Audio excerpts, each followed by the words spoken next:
is Jim Christensen, president for Wisconsin Plastics. We got our start back in 1972 as a steel fabricating and plating company. Moved into injection molding in 82. Our current facility we built in 86, and the design center, distribution, and warehousing facility we're in right now was built in the early 2000s. Our customers that we normally serve are usually the leading customers in each of their industries that have a steady influx of new and innovative products that we can assist with and helping them on their speed to market goals. Some of the industries that WPI serves would be in the medical, automotive, defense, consumer products, and we also have our own product line of dispensing systems for away from home use. So that coupled with our drive for innovation, automation, robotics really helped us on some reshoring initiatives with many of the customers as well, utilizing state-of-the-art equipment in 3D printing, to injection molding machines, to the OGP Flash 500 on the quality side has really helped our organization come to the next level. You know, Jeff Bath, quality manager for Wisconsin Plastics. We've been using an OGB machine for our facility probably 10 or 12 years. It was a Avant Zip 400 unit was purchased used for the company a number of years back by my predecessor. In the previous 2 years, we purchased a Flash 500 to utilize for our measurement systems. As a contract injection molder, we get some unique products. We get people who give us products that measure anywhere from 3 millimeters square to as much as 18 inches by 24 by 24. So we got a pretty wide range of parts. The 500s really kind of solved a couple of our issues we've had. We do a number of parts that are semi-clear to clear, polycarbs, unfilled Lexans, filled Lexans, which are white. Some of the systems being a white part are very hard to see, very hard to identify in the vision systems. With the backlighting that's on the 500, with that colored backlighting, it really helps define those features that we need to be able to identify those areas.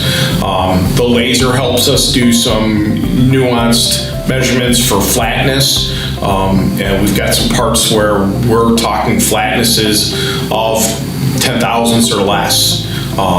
And some of our military parts, we have tolerances of 0.13 millimeters. So those tolerances, those narrow focus parts, and being so small, some of these parts are very small, that the ability to zoom in and focus on those features and find them on a pretty significant part is a good use for our system. Defense contract people, or the people that come in and verify what we're doing for the military, really like it because they can see what's going on and they have more reliance, or they trust in the data they're getting from us. We're not trying to hide anything because you can see it right there. The ability to use the CAD has really saved us a lot of issues.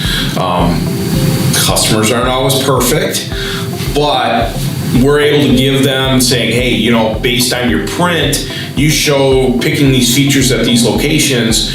When we compare it to the CAD, we're not getting the same data. And sometimes that helps take care of some problems or disconnects between us and the customer where, hey, the CAD isn't right, or the drawing never got updated since the newest revision of CAD. Or even better yet, because we help procure tooling for our customer, we're able to go and scan against the CAD model, find out where we're out of spec, and actually send that data directly to our tool house for them to modify the tool based on what we're finding in data. And plastic shrinks differently. Certain plastics shrink in certain ways, so we're able to actually adjust for that shrinkage. Even though the tool was built to the perfect world, nothing's perfect. The mold changes, material conditions can change. The temperature that the mold is filled at could change how that material shrinks, and we can adjust the steel to accommodate for that. So that's really been the real big benefits of the Flash 500 and the addition of the system. We chose OGP because of the fact that thing is reliable. I mean, we got a machine that I know is at least 15 years old, maybe older, and it's still running. The mechanical systems of the machine still work great. Technology is expanded, and it's nice knowing that we have a newer machine that can run the Windows programs, can do the CAD with the Zone 3 software. Really helps us get information to our customers and make it easier for the operators to see what's going on, see what's happening, and are the parts in spec or out of spec, and it graphically shows them that on the printouts and everything else. So that's really been a benefit for us.